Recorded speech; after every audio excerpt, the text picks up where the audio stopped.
이봐, 한국인. 당신네 나라는 그저 우리 중국의 바다를 빌려 쓰는 거지. 자원도 없고 해상 교통로마저 우리 손바닥 안에 있는 나라가 뭘 안다고? MIT 국제해양자원 포럼 강당에 장외일인 교수의 날카로운 조롱이 울려 퍼졌습니다. 400명의 세계 각국 대표들 앞에서 한국을 모욕하는 순간이었죠. 장 교수님, 바다를 단지 통로로만 보신다면 오늘 회의는 완전히 다시 시작해야겠군요. 한국은 석유보다 훨씬 더 귀한 것을 가졌습니다. 장 교수님이 죽었다 깨어나도 절대 이해하지 못할 자원이죠. 지금부터 제가 증명해 보이겠습니다. 세계가 부러워하는 대한민국이 가진 초특급 자원을요.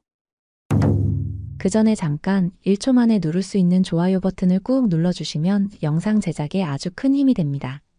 그럼 바로 시작하겠습니다. 저는 마이클 앤더슨 MIT 해양경제학과 석좌 교수입니다. 바다의 경제학으로 퓰리처상을 받았고 이번 포럼의 좌장을 맡고 있었습니다. 30년간 해양 경제를 연구했지만 그날 일어난 일은 제 평생 연구의 토대를 완전히 뒤흔들어 놓았습니다. 장외일인의 말에 한국 대표단은 고개를 숙이고 있었습니다. 그러나 한 명, 이도현이라는 젊은 학자만이 달랐죠. 다음 발언자 이도현, 한국해양수산부 연구원. 스크린에 이름이 뜨자 회의장이 조용해졌습니다. 이도현은 단호하게 일어났고 장외일인은 비웃는 표정으로 그를 노려보았습니다. 장 교수님, 바다를 단지 통로로만 보신다면 오늘 회의는 완전히 다시 시작해야겠군요. 이도현의 목소리가 강당을 울렸습니다. 저는 안경을 고쳤으며 흥미롭게 귀를 기울였습니다. 해양 자원에 관한 수많은 논문을 검토해왔지만 이런 접근은 처음이었거든요. 한국은 석유보다 귀한 것을 가졌습니다. 장 교수님이 절대 이해하지 못할 자원이죠. 이도현이 화면에 띄운 건 단 한 장의 사진뿐이었습니다. 검은 바다 위로 수평선을 가르는 대형 컨테이너선. 세상은 지금 자원 전쟁 중입니다. 하지만 석유나 가스가 아닌 다른 전쟁이죠. 장외일인이 조용히 일어섰습니다. 흥미롭군. 뭘 보여줄 수 있을지 기대하겠네. 제 옆자리에 린자오이 박사가 눈을 반짝이며 귀를 기울였습니다. 그녀의 눈에서는 순수한 호기심이 느껴졌죠. 여러분은 요르단을 아십니까? 이도현의 질문에 저는 고개를 갸웃했습니다. 해양자원 포럼에서 내륙국 이야기라니. 화면에 중동의 작은 나라 지도가 떠올랐고 청중들도 저처럼 의아한 표정을 지었죠. 1950년대 요르단에게는 운명을 바꿀 선택권이 있었습니다. 세계 최대 유전지를 개발하거나 아카바만이라는 작은 바닷길을 확보하거나. 회의장이 조용해졌습니다. 저는 필기를 시작했습니다. 이런 역사적 연결고리는 제 책에서 다루지 못했던 부분이었죠. 요르단은 유전 대신 바다를 선택했습니다. 당시엔 미친 결정으로 보였죠? 석유는 부의 상징이었으니까요. 슬라이드는 페트라 유적지에서 홍해로 이어지는 좁은 회랑을 보여주고 있었습니다. 결과는 70년이 지난 지금 요르단은 중동에서 가장 안정적인 나라 중 하나가 됐습니다. 석유는 고갈되지만 바다는 영원하다는 진실을 그들은 알고 있었죠. 장외일인이 자리에서 일어났습니다. 그런데 요르단은 여전히 가난한 나라 아닌가? 석유 부자 사우디에 비하면 아무것도 아니지. 이도현의 입가에 미소가 번졌습니다. 장 교수님, 요르단은 그 결정 덕분에 내륙국이란 족쇄를 벗었습니다. 바다는 돈보다 중요한 것, 바로 선택권을 줬죠. 청중 사이에서 작은 웅성거림이 일었습니다. 독일 대표가 고개를 끄덕였죠. 저도 모르게 펜을 꽉 쥐었습니다. 30년간 연구해온 해양 경제학의 새로운 통찰이 열리는 순간이었습니다. 한국도 비슷한 선택을 했습니다. 우리에겐 석유가 없었지만 세면이 바다였죠. 우리는 이 바다를 단순한 경계가 아닌 세계로 향하는 문으로 봤습니다. 1960년대 한국의 흑백 사진이 스크린에 떠올랐습니다. 가난에 허덕이는 모습이었죠. 당시 한국의 1인당 GDP는 79달러, 아프리카, 가나보다도 낮았습니다. 자원도, 자본도, 기술도 없었죠. 하지만 바다가 있었습니다. 제 옆자리에 린자오이가 열심히 메모를 했습니다. 그녀의 진지한 눈빛이 이도현에게 집중되어 있었죠. 이도현의 다음 슬라이드는 놀라웠습니다. 한국의 무역 통계였죠. 한국의 수출입 물동량 99.7%가 바다를 통해 이동합니다. 유무가 막힌 한반도에서 바다는 생존의 길이었습니다. 청중들 사이에서 감탄사가 흘러나왔습니다. 저도 급하게 메모를 했죠. 일본이나 영국처럼 섬나라도 아닌데 이런 수치라니. 부산항은 세계 6위 컨테이너 항만입니다. 컨테이너 처리량만 연간 2200만 TEU에 달하죠. 인천, 광양, 울산항을 더하면 세계 어느 나라보다 효율적인 항만 네트워크를 갖추고 있습니다. 장외일인이 끼어들었습니다. 그건 단지 지리적 위치 덕분 아닌가? 중국, 일본, 미국 사이에 있으니 당연한 거지. 이도현은 미소를 지었습니다. 장 교수님, 한국은 바다를 운명으로 받아들이지 않았습니다. 적극적으로 개척했죠. 세계 1위 조선, 강국이 된 이유입니다. 화면에는 거대한 조선소 사진이 떴습니다. 축구장 수십 개 크기의 거대 도크에서 만들어지는 배들. 저는 그 규모에 압도됐습니다. 한국 조선 3사의 수주 점유율은 세계 시장의 70%입니다. LNG선, 초대형 컨테이너선, 해양 플랜트, 세계에서 가장 복잡한 선박들을 만들죠. 독일 대표가 일어나 질문했습니다. 그런데 왜 일본이나 중국이 아닌 한국이 조선 강국이 됐습니까? 이도현의 답변에 저는 펜을 놓쳤습니다. 우리에겐 선택지가 없었기 때문입니다. 석유는 없지만 바다가 있었고 바다를 통한 무역만이 살 길이었죠. 절박함이 혁신을 낳았습니다. 제가 연구해온 해양경제학은 늘 자원의 양과 효율성에 집중했습니다.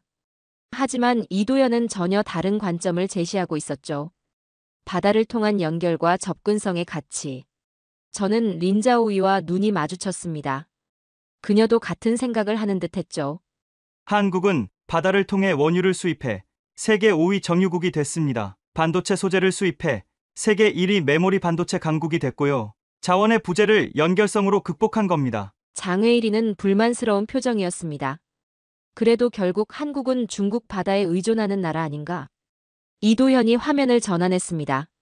동해와 태평양을 통한 새로운 항로가 그려져 있었죠. 한국은 결코 한 나라에 의존하지 않습니다. 바다는 모두에게 열린 공간이니까요. 저는 그제서야 깨달았습니다. 한국이 보여준 해양 전략의 진정한 가치를. 자원이 없는 나라가 바다를 통해 세계 10대 경제대국으로 성장한 비결을.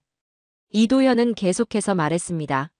우리는 바다를 단순한 운송로가 아닌 미래 산업의 터전으로 봅니다. 해상 풍력, 조력 발전, 심해저 광물, 한국이 개척하고 있는 새로운 자원의 영역입니다. 영국 대표가 질문했습니다. 그런데 바다는 모든 나라에 열려 있습니다. 한국만의 특별한 점은 무엇인가요? 이도현은 잠시 생각하더니 답했습니다. 우리는 바다를 정복하려 하지 않았습니다. 함께 살아가는 법을 배웠죠. 그게 한국의 해양 철학입니다. 저는 단번에 이해했습니다. 제 바다의 경제학에서 놓친 부분이 바로 이것이었습니다. 바다와의 관계성. 소유가 아닌 공존의 경제학. 이도현의 다음 슬라이드는 충격적이었습니다. 자원의 저주라는 제목과 함께 석유 부국들의 경제 성장률 그래프가 나타났습니다. 여러분, 세상에는 이상한 역설이 존재합니다. 자원이 풍부한 나라일수록 경제 성장이 더디고 정치적 불안정성이 높다는 사실입니다. 회의장이 술렁였습니다. 특히 중동과 남미 국가 대표들의 표정이 굳어졌죠. 저는 빠르게 메모했습니다. 이 개념은 제 책에서도 다뤘지만 한국과 연결지어 생각해 본 적은 없었거든요. 자원이 많은 나라는 제조업이나 혁신보다 채굴에 집중합니다. 독재와 부정부패가 심해지고 결국 소수에게만 부가 집중되죠. 이도현은 세계 경제 지도를 보여주며 계속했습니다. 반면 한국, 일본, 싱가포르, 스위스처럼 자원이 부족한 나라들은 교육과 기술 혁신에 투자했고 더 안정적인 경제 성장을 이루었습니다. 장외일인이 조소를 띠며 물었습니다. 그렇다면 중국은 어떻게 설명하나? 우리는 자원도 많고 경제도 성장했는데. 이도현은 침착하게 응수했습니다. 중국은 자원보다 인적 자본에 더 큰 가치를 두었기 때문입니다. 제조업 기반 수출 전략으로 자원의 저주를 피했죠. 이건 오히려 제 주장을 뒷받침합니다. 저는 놀라웠습니다. 중국의 성공마저 자신의 이론 안에 포함시키다니. 한국은 자원 빈국이었기에 오히려 기회를 잡았습니다. 석유 한 방울 나지 않았지만 정유산업은 세계 5위, 철광석이 부족해도 철강산업은 세계 6위. 왜일까요? 이도현은 잠시 회의장을 둘러보더니 계속했습니다. 우리는 가져올 수 있다는 확신이 있었습니다. 바다가 있으니까요. 세계 어디서든 필요한 자원을 가져와 가치를 더할 수 있었죠. 영국 대표가 일어나 질문했습니다. 그러면 한국의 진짜 자원은 바다와 지리적 위치라는 말인가요? 이도현이 고개를 저었습니다. 아닙니다. 진짜 자원은 사람이었습니다. 한국은 인적 자원에 모든 것을 걸었습니다. 교육에 GDP의 5% 이상을 투자했고 세계 최고 수준의 교육열을 보였죠. 저는 또 다른 깨달음을 얻었습니다. 바다와 사람의 결합. 이게 바로 한국 모델의 핵심이었습니다. 장외일인이 다시 도전장을 내밀었습니다. 그래봤자 결국은 군사력이 국력 아닌가? 자원이 많은 나라가 군사적으로도 강하지. 회의장이 갑자기 싸늘해졌습니다. 군사 문제는 이 포럼의 주제가 아니었으니까요. 저는 좌장으로서 개입하려 했지만 이도현이 먼저 대답했습니다. 지속 가능성 없는 힘은 허상입니다. 장 교수님, 진정한 국가 경쟁력은 미래 세대를 위한 기반을 만드는 데 있습니다. 그의 말에 회의장 전체가 고개를 끄덕였습니다. 저는 린자오이의 표정을 살폈습니다. 그녀의 눈빛에서 존경심이 느껴졌죠. 회의가 계속되는 동안 저는 이도현의 발표에 완전히 빠져들었습니다. 그의 주장은 제 연구 전체를 뒤집는 것이었거든요. 바다를 단순한 자원의 보고가 아닌 연결과 가능성의 공간으로 본다는 발상. 그때 동남아시아 대표 파룰 교수가 일어났습니다. 한 가지 질문이 있습니다. 그 바다 과연 자유로운가요? 회의장에 긴장감이 감돌았습니다. 파룰은 말레이시아의 저명한 해양법 전문가였죠. 남중국해에서는 지금도 영유권 분쟁이 계속되고 있습니다. 바다를 지배하려는 세력이 있는 한 과연 한국의 전략이 효과적일 수 있을까요? 이도현이 고개를 끄덕였습니다. 예상했던 질문인 듯했죠. 핵심을 짚으셨습니다. 바다의 자유와 개방성이 보장되지 않는다면 우리의 전략은 무의미해집니다. 화면이 바뀌며 남중국해 지도가 나타났습니다. 논쟁이 되고 있는 구단선과 인공섬들이 표시되어 있었죠. 장외일인이 자리에서 벌떡 일어났습니다. 이건 정치적 문제를 끌어들이는 겁니다. 포럼의 취지에 맞지 않습니다. 저는 좌장으로서 개입해야 했습니다. 장 교수님, 해양자원과 경제는 국제정치와 분리할 수 없습니다. 이도현 박사의 발언을 들어봅시다. 이도현은 침착하게 계속했습니다. 중국은 세계 최대 무역국이자 해양 의존도가 높은 나라입니다. 사실 중국이야말로 바다의 자유로운 통행에 가장 큰 혜택을 받고 있는 국가죠. 장외일인의 얼굴이 붉어졌습니다. 그 옆에 앉은 린자오이는 깊은 생각에 잠긴 듯 했죠. 갑자기 중국 대표단에서 또 다른 인물이 일어났습니다. 왕레이 베이징 해양대학의 소장이었죠. 한국은 중국 없이는 아무것도 아닙니다. 한국 수출의 25%가 중국으로 향하고 있지 않습니까? 우리가 바다를 통제하면 한국 경제는 끝입니다. 회의장이 얼어붙었습니다. 직접적인 위협을 담은 발언이었으니까요. 저는 이도현의 반응을 지켜봤습니다. 놀랍게도 그는 미소를 지었습니다. 왕 소장님, 한국은 단 한 번도 바다를 정복하려 한 적이 없습니다. 우리는 바다와 공존을 택했습니다. 통제가 아닌 흐름을 존중했죠. 이어서 그는 태평양을 가로지르는 다양한 무역 루트를 보여주는 슬라이드를 띄웠습니다. 한국은 결코 한 나라에 의존하지 않습니다. 우리는 세계와 연결되어 있고 그 연결의 핵심은 바다의 자유입니다. 그 자유는 모든 나라의 공동 이익이죠. 왕레이가 자리에 앉았습니다. 그의 표정은 여전히 불만스러웠지만 더 이상 반박하지는 않았습니다. 저는 깊은 인상을 받았습니다. 이도현은 직접적인 도전을 철학적 논쟁으로 승화시켰습니다. 바다를 둘러싼 힘의 논리를 가치의 논리로 바꾼 거죠. 린자오이가 조용히 메모를 하는 모습이 눈에 들어왔습니다. 그녀의 표정에서 뭔가 변화가 느껴졌죠. 존경? 아니면 다른 감정이었을까요? 휴식 시간이 끝나고 회의가 재개됐습니다. 이도현의 발표는 이제 새로운 주제로 접어들고 있었죠.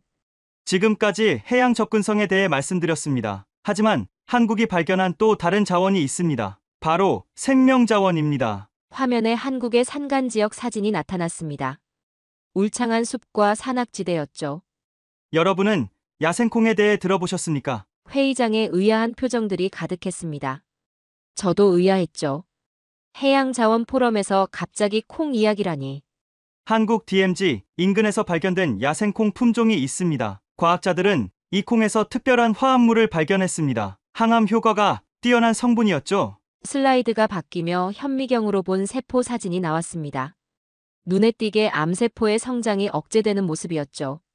독일 바이엘사는 이 야생콩의 특허권을 사겠다며 7조 원을 제안했습니다. 청중들 사이에서 놀라움의 탄성이 흘러나왔습니다. 저도 놀라웠죠. 한국 같은 작은 나라에 그런 가치 있는 생물 자원이 있었다니. 그러나 한국 정부는 거절했습니다. 단기적 이익보다 장기적 생물 주권이 더 중요하다고 판단했죠. 장외일인이 비웃듯 말했습니다. 그런 엄청난 돈을 거절하다니 어리석은 결정 아닌가요? 이도현은 차분하게 대답했습니다.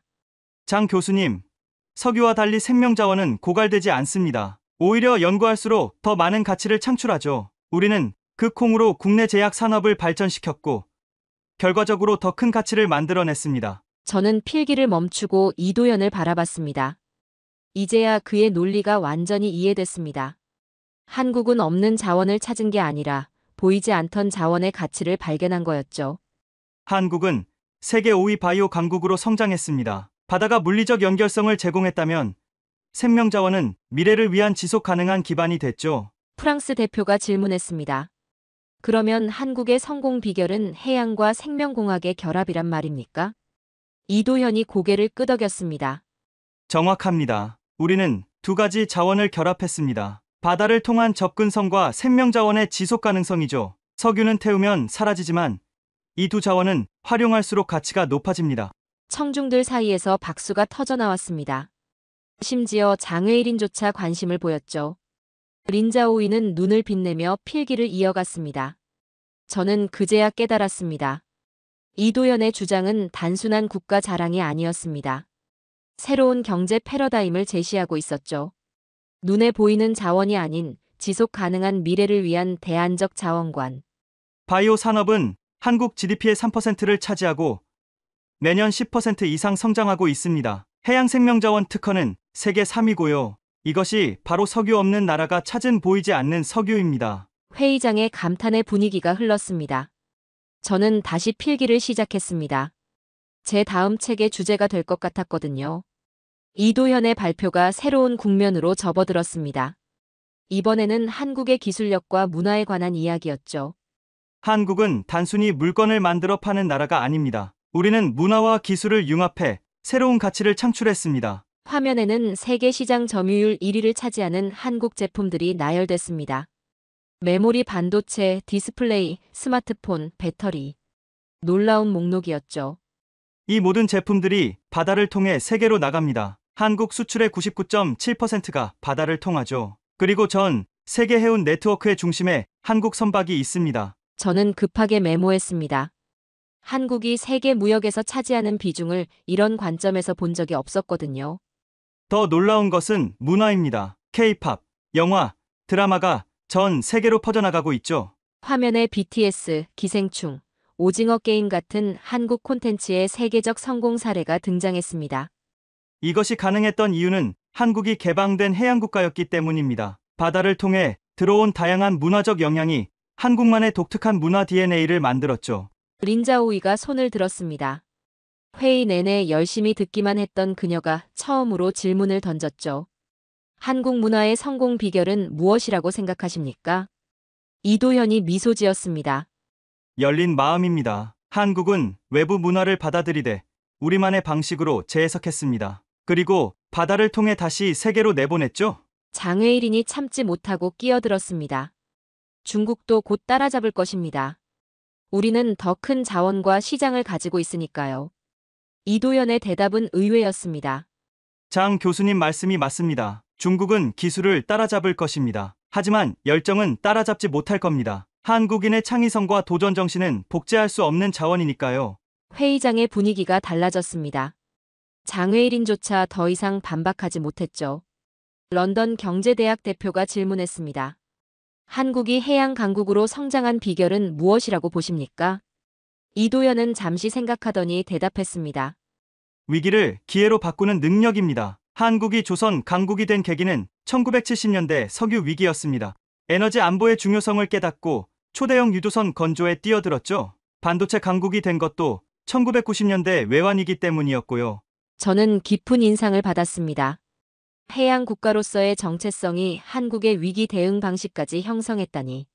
제가 연구해온 해양 경제학에서 놓친 중요한 부분이었습니다.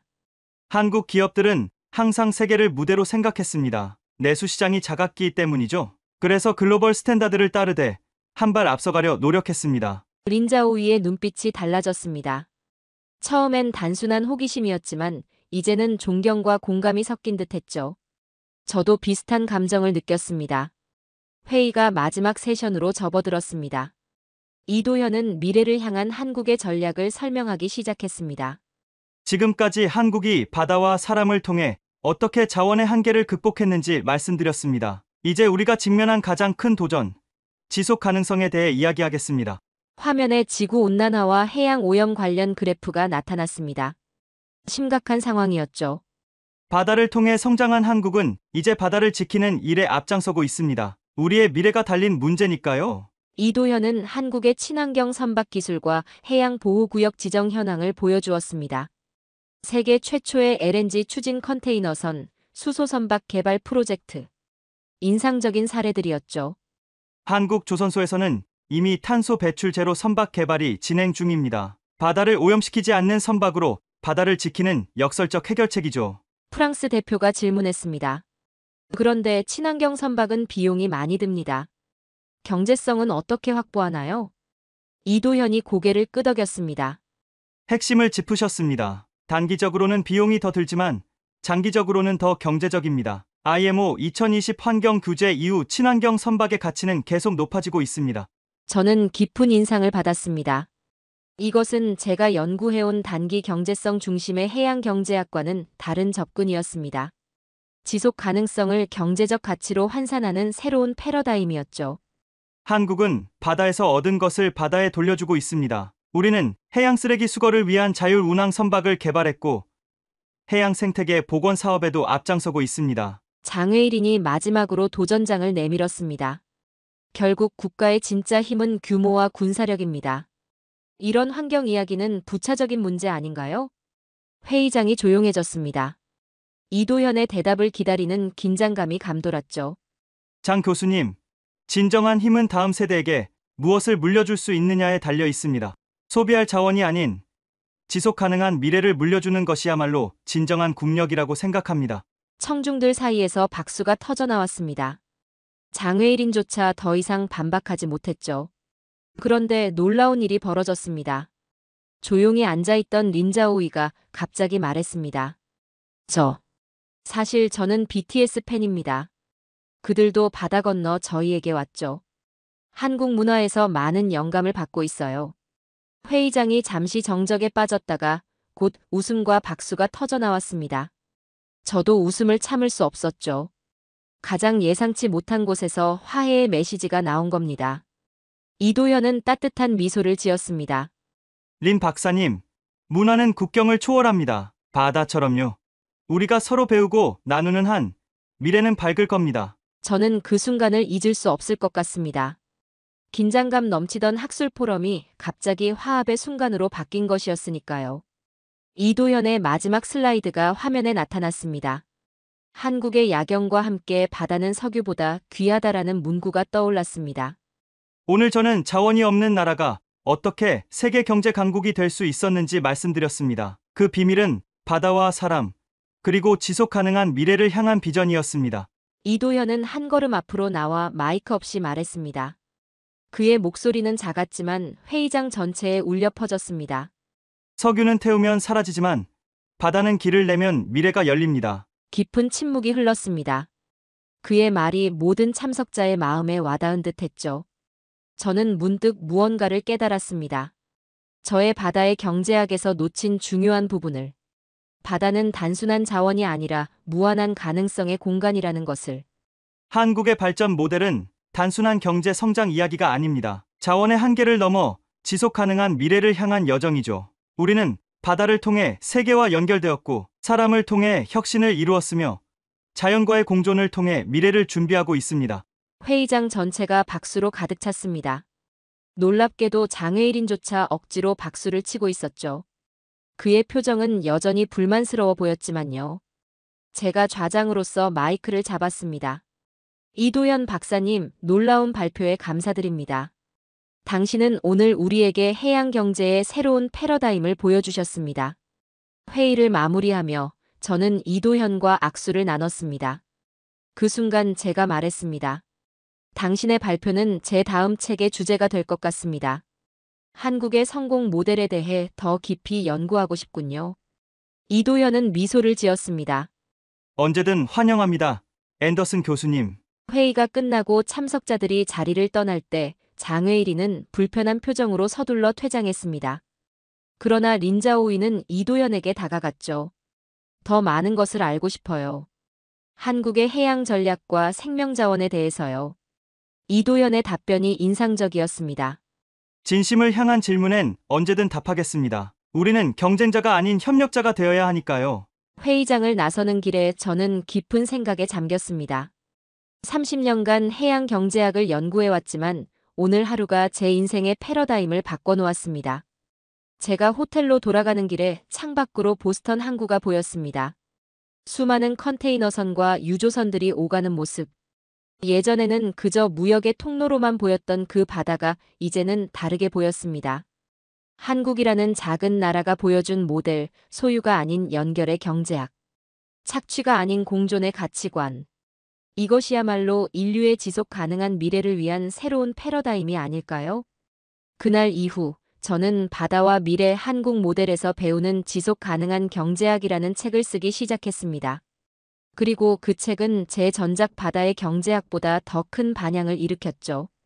석유보다 귀한 자원, 그것은 바로 바다와 사람, 그리고 미래를 꿈꾸는 용기였습니다.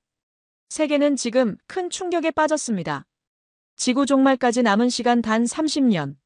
최근 중국엔 야구공 크기만한 우박이 떨어졌고 남미에선 100년 만에 대지진이 도시를 삼켰습니다. 이젠 그 어떤 나라도 기후 재앙을 피할 수 없습니다.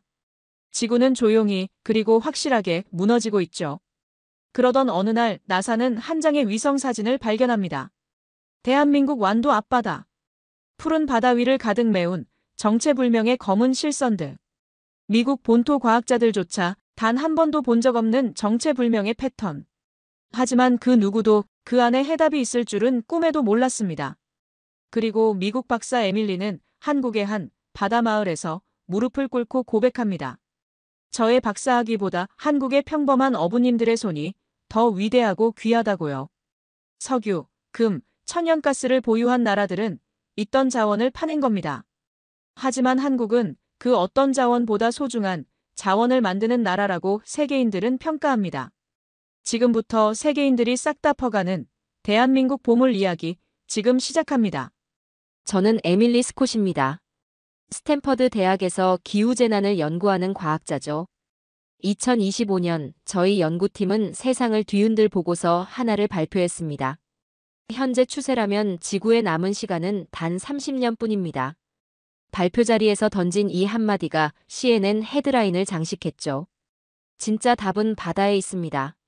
수백 개의 질문이 쏟아지는 기자회견장에서 제가 확신을 가지고 말했던 문장입니다. 그때만 해도 저는 바다가 구체적으로 어떻게 우리를 구할지 몰랐어요. 단지 해양 생태계가 지구 온난화의 열쇠라는 데이터만 가지고 있었죠. 그러던 어느 날 나사에서 온 동료가 제 연구실 문을 두드렸습니다. 에밀리, 이거 한번 봐요. 위성 사진인데. 이상한 게 찍혔어. 화면을 보니 망망대해 위에 기이한 검은색 격자 무늬가 드러났습니다. 위치는 동아시아, 구체적으로는 한국의 서남해안이었죠. 오염물질일까? 아니면 군사시설? 처음엔 그렇게 생각했습니다. 하지만 정체는 전혀 다른 것이었어요. 김발이라는 것이었습니다. 김이라고 하는 해조류를 기르는 시설이었죠. 처음 들었을 때는 그저 해조류 양식장이구나 정도로만 생각했어요.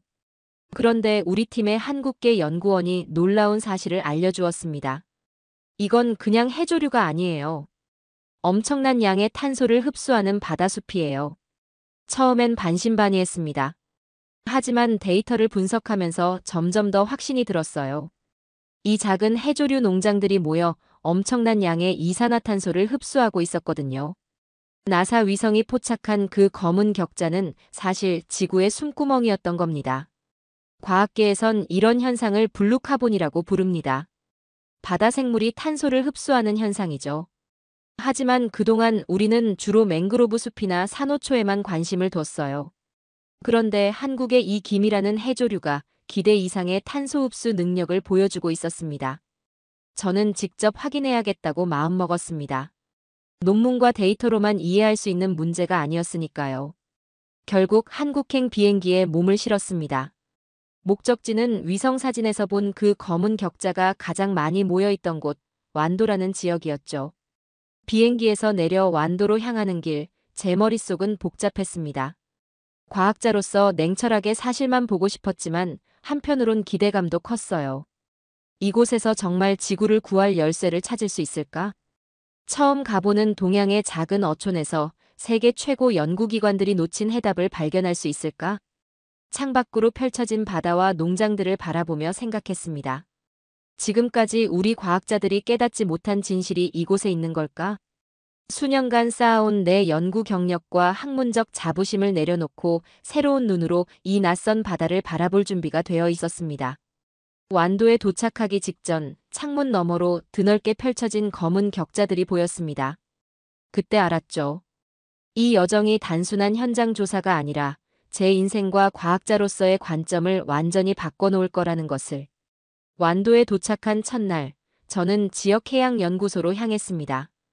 김정훈 박사님이라는 분이 저를 맞이해 주셨죠. 김 박사님은 20년 넘게 이곳 해조류를 연구해온 전문가였습니다.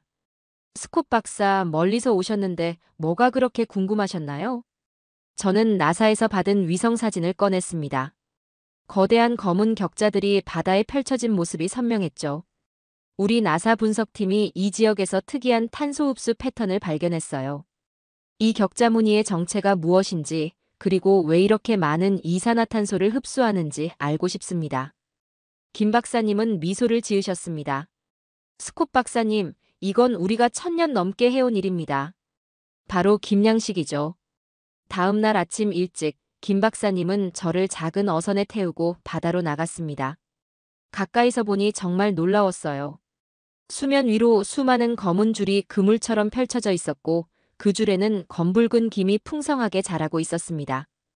이게 바로 김발입니다. 바다에 말뚝을 박고 줄을 설치해서 김이 자랄 수 있게 하는 시설이죠. 배에서 내려 바닷물에 발을 담그자 김 박사님이 잘 자란 김 한 줄을 건네주었습니다. 손에 쥐어보니 미끌미끌하면서도 탄력이 있었습니다. 이런 김 한 줄이 얼마나 많은 탄소를 흡수할 수 있을까요? 한 헥타르의 김 양식장은 연간 약 8톤의 이산화탄소를 흡수한다고 합니다. 그런데 우리나라 전체 김 양식 면적은 10,000헥타르가 넘요. 단순 계산해도 연간 8만 톤 이상의 이산화탄소를 흡수하는 셈입니다. 숫자를 듣고 저는 충격을 받았습니다. 스탠퍼드에서 제가 연구하던 최첨단 탄소 포집 기술보다 효율이 높았거든요. 게다가 이건 순수하게 자연의 힘만으로 이루어지는 일이었습니다. 더 놀라운 점은 여기 있어요. 김 박사님이 말을 이었습니다. 우리는 이걸 수확해서 먹어요. 탄소를 그냥 가두는 게 아니라 식품으로 활용하는 거죠. 그날 저녁 연구소에서 제공한 숙소에 돌아와 노트북을 켰습니다. 나사의 긴급 보고서를 작성해야 했어요. 한국의 김 양식이 지구온난화 해결에 기여할 가능성이라는 제목으로요. 보고서를 작성하면서 몇 가지 의문이 들었습니다. 대규모로 확장할 수 있을까? 다른 나라에서도 적용 가능할까? 그리고 무엇보다 이런 전통적인 방식이 첨단 기술보다 효과적일 수 있다는 사실을 과학계는 왜 간과했을까? 잠을 설치는 밤이었습니다. 창문 너머로 달빛이 비치는 바다가 보였고 그 위에 어른거리는 김발의 그림자도 보였죠. 수백 년, 아니 1000년 동안 한국 사람들은 이렇게 바다를 경작해왔습니다. 그들은 단순히 식량을 얻기 위한 일을 했을 뿐인데 알고 보니 지구를 구하는 일을 하고 있었던 거죠. 다음 날 저는 실제로 김을 수확하는 어민들을 만나기로 했습니다. 김 박사님이 소개해 주신 이영도 할아버지는 73세의 노련한 어부셨어요. 새벽부터 바다에 나가 김을 수확하는 현장을 직접 볼 수 있었습니다. 이영도 할아버지의 거친 손길이 김발을 다루는 모습을 보며 생각했습니다. 나사의 첨단 위성이 발견한 기후변화 해결책을 이 할아버지는 평생 자신의 손으로 만들어 오고 계셨던 겁니다. 새벽 4시 칠흑 같은 어둠 속에서 이영도 할아버지의 작은 배를 따라 바다로 나갔습니다. 차가운 해풍이 얼굴을 때렸지만 73세의 할아버지는 전혀 개의치 않는 듯 했죠. 평생을 이렇게 살아오셨다고 합니다. 할아버지, 김양식을 시작하신 지 얼마나 되셨어요? 내가 15살 때부터니까. 벌써 58년이 됐네. 배가 김발 근처에 도착하자 할아버지는 능숙하게 도구를 꺼내셨습니다. 김발에 달라붙은 검은 김들을 하나씩 떼어내는 작업이 시작됐죠. 바다 위에서 수확하는 모습은 마치 밭에서 작물을 거두는 농부와도 같았습니다. 이렇게 하루에 얼마나 수확하시나요? 날씨 좋은 날은 보통 20만 300kg 정도 건져 올리지. 겨울철이 제일 바쁘다네. 저는 과학자적 호기심으로 물었습니다. 할아버지는 김이 이산화탄소를 많이 흡수한다는 사실을 알고 계셨나요? 이영도 할아버지는 잠시 작업을 멈추고 저를 바라보셨습니다. 그런 어려운 말은 모르지만 김이 자라려면 바닷물이 깨끗해야 한다는 건 알지. 바다가 살아야 우리도 사는 법이니까. 그 순간 저는 깨달았습니다. 과학자들이 실험실에서 연구하며 찾으려 했던 답을 이 어르신은 이미 삶으로 알고 계셨던 거죠. 수확이 끝나고 우리는 위판장으로 향했습니다. 그곳에서 보니 정말 놀라웠어요. 수십 척의 배가 각자 수확한 김을 쏟아내고 있었고 그 양은 실로 어마어마했습니다. 위판장 관계자에게 연간 생산량을 물었더니 완도에서만 연간 약 3만 톤의 김을 생산한다고 했습니다. 그리고 전국적으로는 약 18만 톤. 계산해보니 이는 연간 약 36만 톤의 이산화탄소를 흡수하는 양과 맞먹는 수치였습니다. 우리가 스탠퍼드에서 개발 중인 인공 탄소 포집기의 100배 효율이잖아. 제 중얼거림을 들은 김 박사님이 미소 지으며 말했습니다.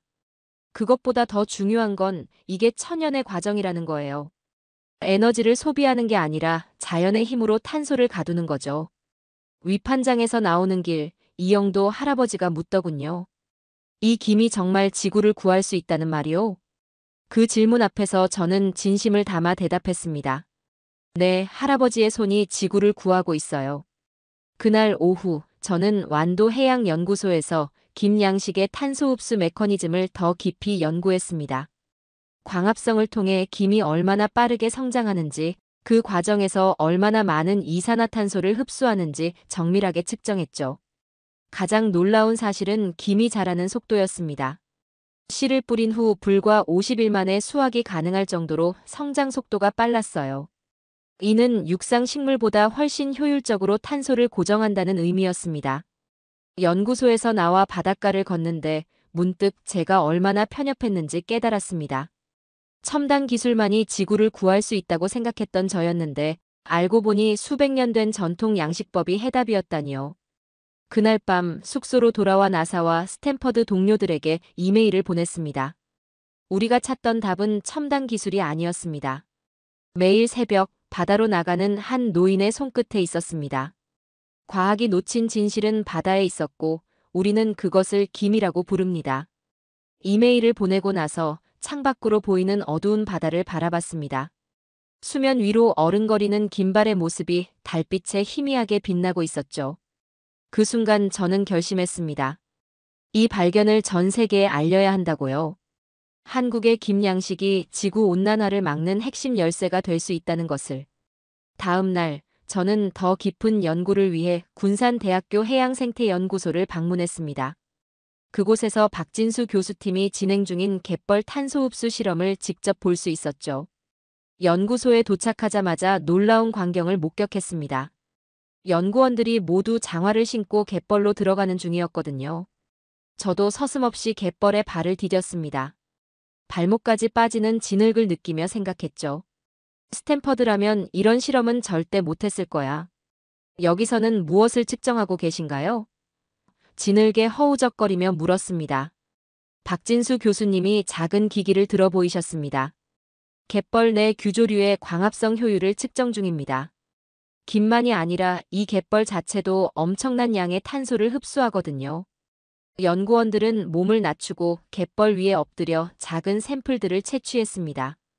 그들의 실험복은 이미 진흙투성이었지만 아무도 신경 쓰지 않는 듯 했어요. 저도 무릎을 꿇고 갯벌 위로 몸을 낮췄습니다. 이 작은 미생물들이 뭘 할 수 있길래요? 한국의 갯벌 면적은 약 2,500제곱킬로미터에 달합니다. 이 전체 면적의 규조류가 흡수하는 탄소량은 연간 약 25만 톤으로 추정되죠. 김양식과 합치면 어마어마한 숫자가 됩니다. 그날 오후 연구소 실험실에서 채취한 샘플을 분석했습니다. 현미경으로 들여다본 규조류의 세계는 경이로웠어요. 이 작은 생명체들이 태양빛을 받아 이산화탄소를 흡수하는 과정이 실시간으로 보였습니다. 데이터를 검토하던 중 갑자기 제 감정이 복받쳐 올랐습니다. 불현듯 깨달았거든요. 우리 서양의 과학자들은 얼마나 많은 것을 놓치고 있었는지를. 박 교수님, 죄송합니다.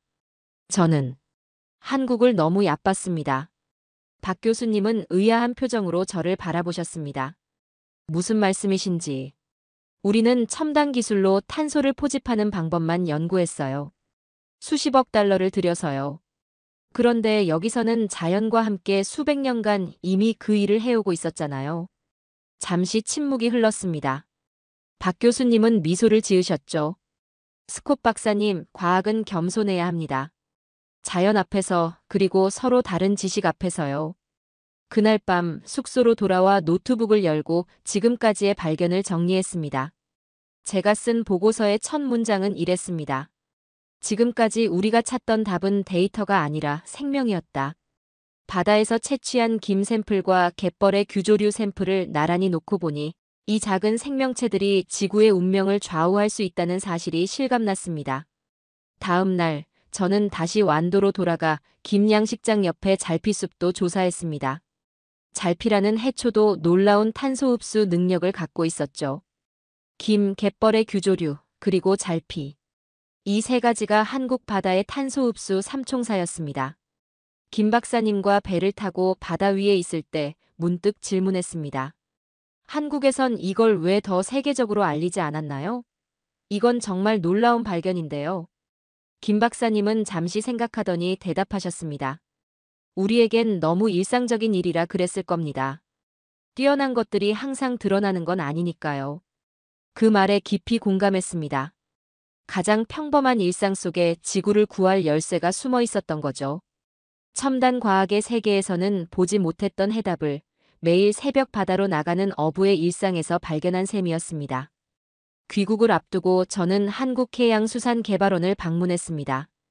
그곳에서 20년 넘게 해조류 연구를 해온 서동철 박사님을 만났죠.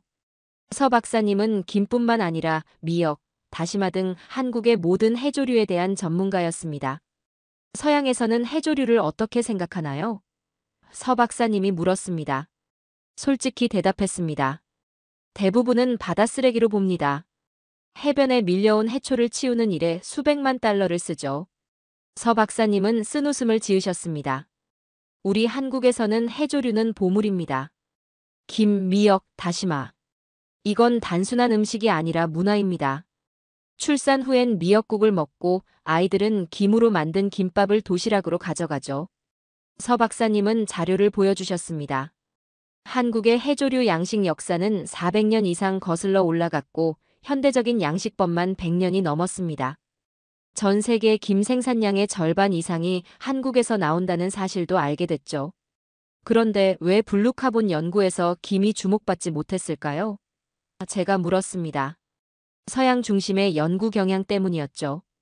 대부분의 블루카본 연구는 맹그로브나 산호초처럼 서양에서 볼 수 있는 생태계에 집중되어 있었으니까요. 그날 오후 서 박사님과 함께 한국의 총 해조류 양식이 가두는 탄소량을 계산했습니다. 김, 미역, 다시마를 모두 합치면 연간 약 60만 톤의 이산화탄소를 흡수한다는 결과가 나왔어요. 이는 소나무 숲 약 6만 헥타르가 흡수하는 양과 맞먹는 수치였습니다. 더 놀라운 것은 해조류의 성장 속도입니다. 서 박사님이 설명했습니다.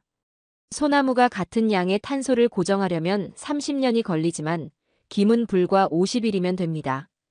저녁에는 서 박사님의 초대로 간단한 회식 자리에 참석했습니다. 테이블 위에는 다양한 해조류 요리가 올라왔죠. 김으로 만든 김밥, 미역국, 다시마 샐러드. 한입 베어 물 때마다 생각했습니다. 내가 지금 먹고 있는 것은 단순한 음식이 아니라 지구의 방어막이구나. 그때 문득 자리에서 일어나 말했습니다. 이건 그냥 먹는 게 아닙니다. 이건 지구의 방어막입니다. 모두가 놀란 표정으로 저를 쳐다봤지만 저는 계속 열정적으로 말했습니다. 여러분이 매일 먹는 이 김이, 여러분. 아이들의 도시락에 들어가는 이 김밥이 사실은 지구 온난화를 막는 가장 강력한 무기라고요. 자리에 있던 한 어민이 웃으며 말했습니다. 우리는 그냥 이걸 맛있게 먹었을 뿐인데 알고 보니 지구를 구하고 있었다니까요. 그날 밤 호텔방에서 노트북을 켜고 UN 기후변화 회의에 제출할 발표문을 작성했습니다. 제목은 단호하게 정했죠. 블루카본의 반전 해초가 아니라 검은 영웅이었다. 발표문에는 김 양식의 역사부터 시작해 김이 얼마나 효율적으로 탄소를 흡수하는지 그리고 어떻게 이 시스템을 전 세계로 확장할 수 있을지에 대한 내용을 담았습니다. 가장 중요한 부분은 결론이었습니다.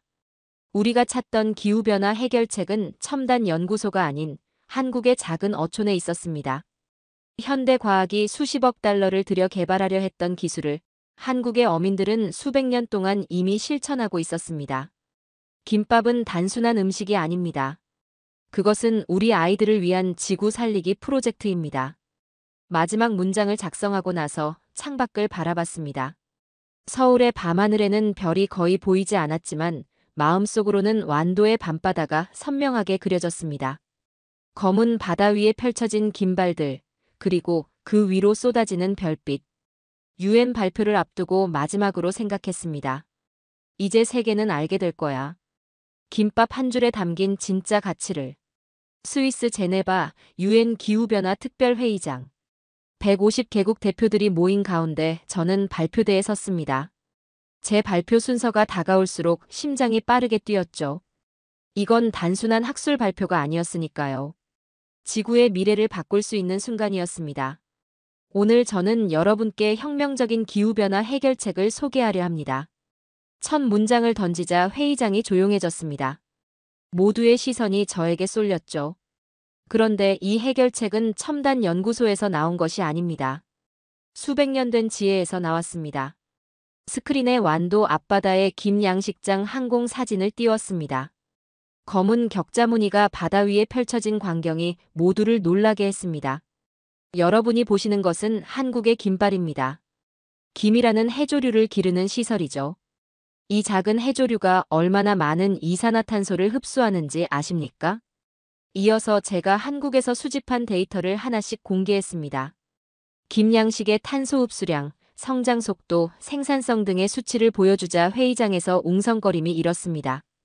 한 헥타르의 김 양식장은 같은 면적의 열대우림보다 최대 5배 더 많은 이산화탄소를 흡수합니다.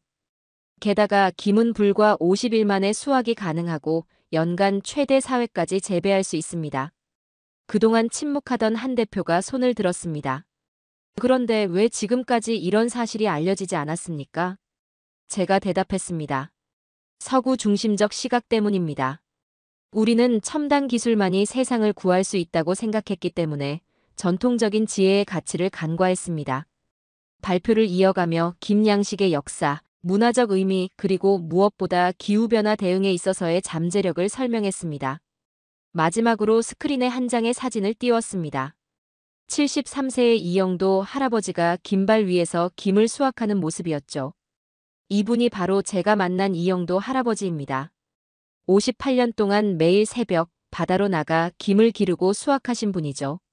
그분은 단지 가족의 생계를 위해 일하셨을 뿐인데 알고 보니 지구를 구하는 일을 하고 계셨던 겁니다.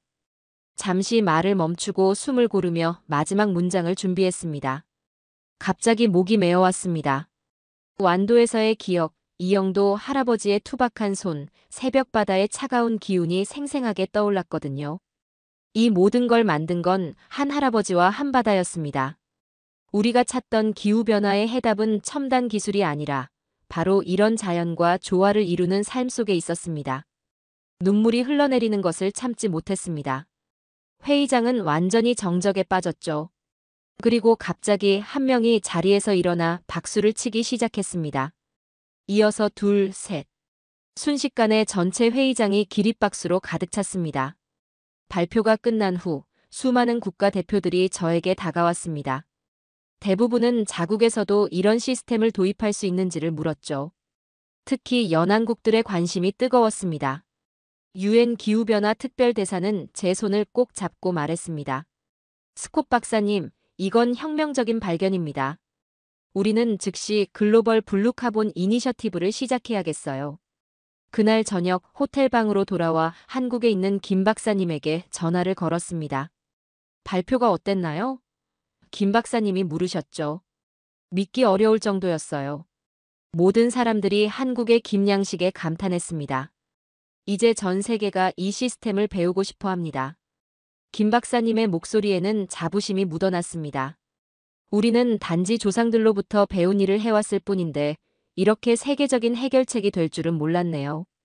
전화를 끊고 창밖을 바라봤습니다. 제네바의 밤하늘은 맑았고 별들이 반짝였습니다. 마치 한국 완도의 밤바다처럼요. 소셜미디어를 열어보니 제 발표 영상이 이미 수백만 뷰를 기록하고 있었습니다. 입김 to save us 해시태그가 전 세계적으로 트렌드가 되고 있었죠. 세상이 드디어 그 작은 검은 해초의 가치를 알게 된 순간이었습니다. 유엔 발표 다음 날 아침 스위스 호텔방에서 눈을 떴을 때 스마트폰이 쉴 새 없이 울렸습니다. 이메일과 메시지, 전화가 쏟아지고 있었죠. 그중 가장 눈에 띄는 것은 동료가 보낸 뉴욕타임즈 일면 사진이었습니다. 한국의 김밥이 지구를 살리고 있다. 이 한 문장이 세계적인 신문의 헤드라인을 장식하고 있었습니다. 기사는 제 유엔 발표 내용을 자세히 다루며 한국의 김양식이 어떻게 기후변화 해결의 열쇠가 될 수 있는지 설명하고 있었죠. 에밀리 CNN에서 생방송 인터뷰 요청이 왔어. 연구팀 동료의 메시지가 도착했습니다. 준비할 시간도 없이 호텔 로비에서 생방송 인터뷰가 시작됐습니다. 앵커는 바로 본론으로 들어갔죠. 스콧 박사님, 정말 김이라는 해조류가 기후변화를 막을 수 있을까요? 네, 가능합니다.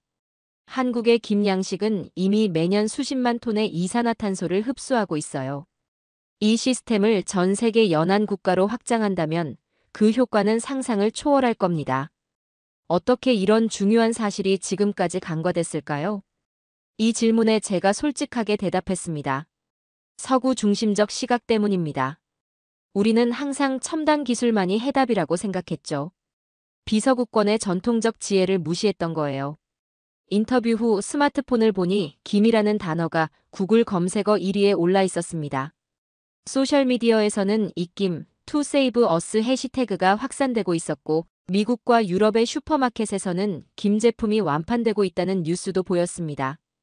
그날 오후 한국 대사관에서 급히 기자회견을 열었습니다. 저는 초청 연사로 참석했죠.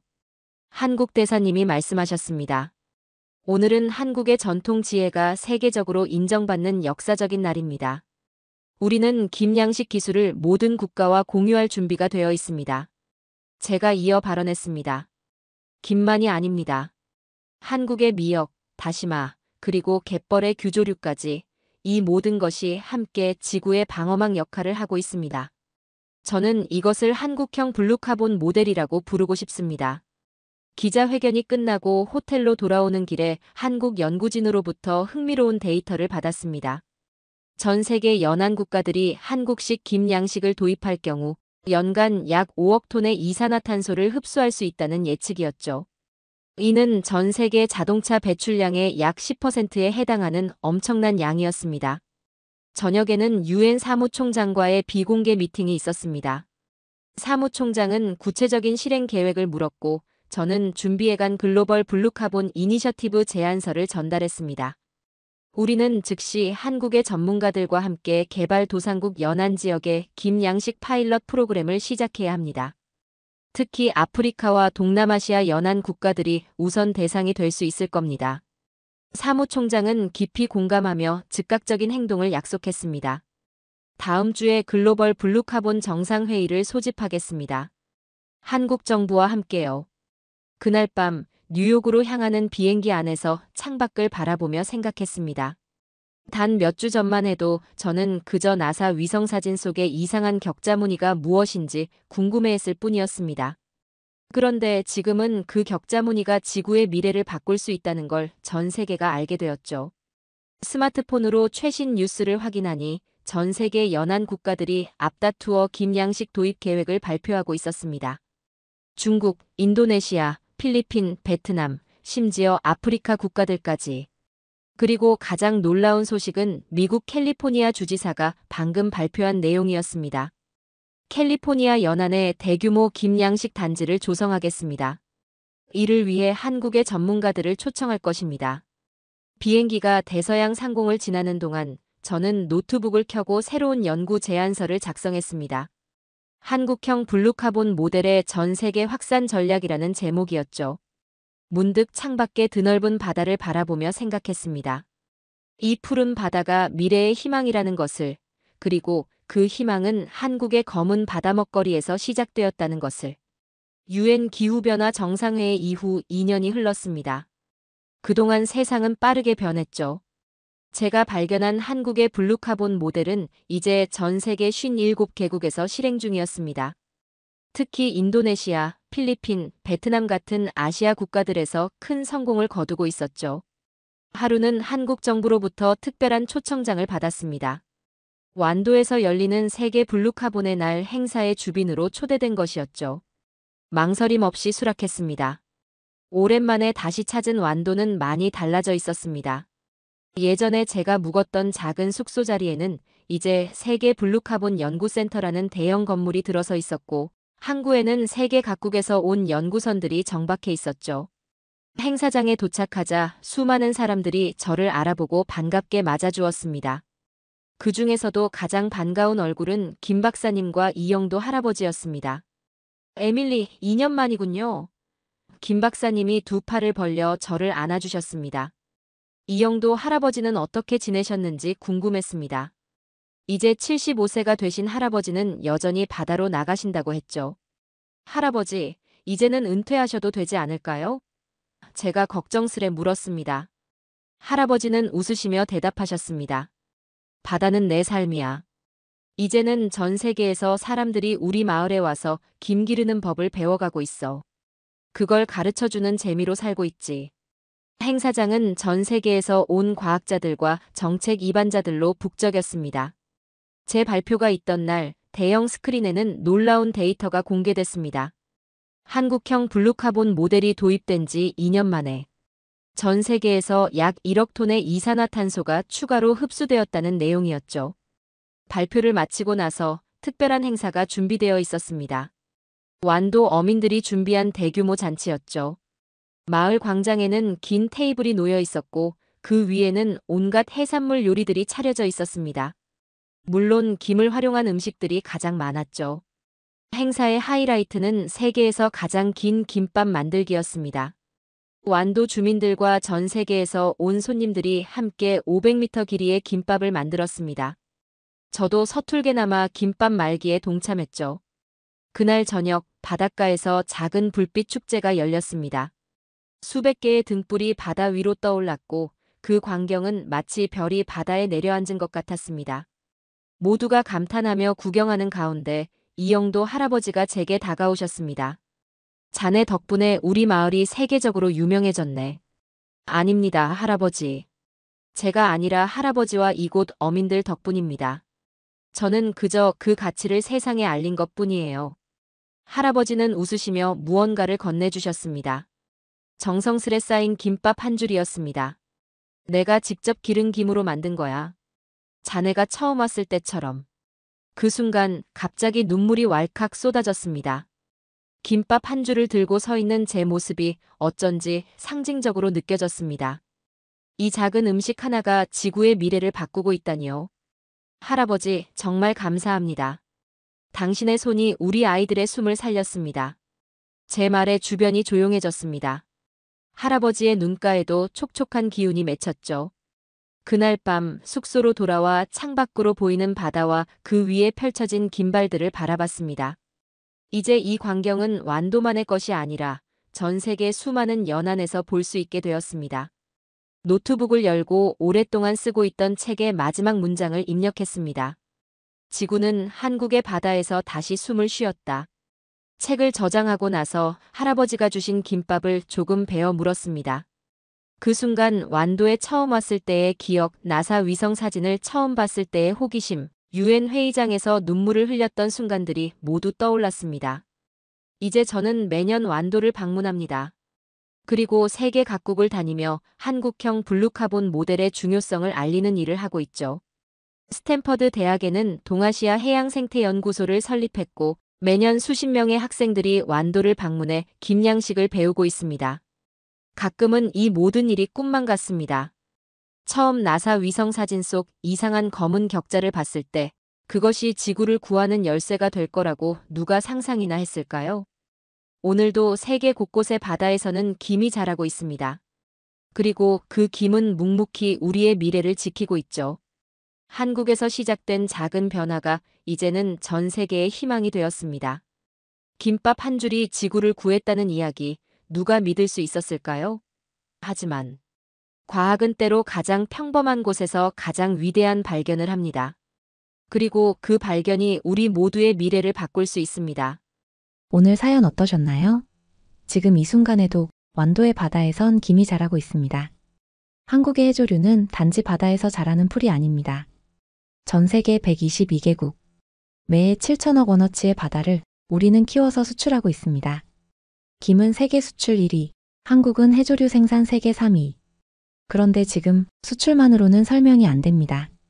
미국, 영국, 호주, 노르웨이. 지금 이 순간에도 한국의 바다를 배우러 오고 있습니다.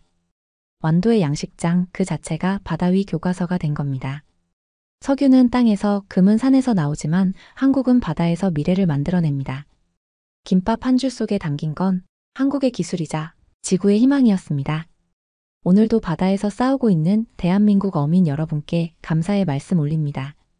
감사합니다. 흐름을 따르던 나라에서 흐름을 바꾸는 나라로. 한국이 없으면 세계가 멈춥니다. 오늘의 사연은 여기까지입니다. 지금까지 감동테라스 저는 소희였습니다. 오늘도 우리 구독자님들의 가정에 따뜻한 행복이 가득하시길 진심으로 바라겠습니다. 긴 영상 끝까지 시청해주셔서 정말 감사합니다. 내일 더 좋은 이야기로 찾아뵙겠습니다. 감사합니다.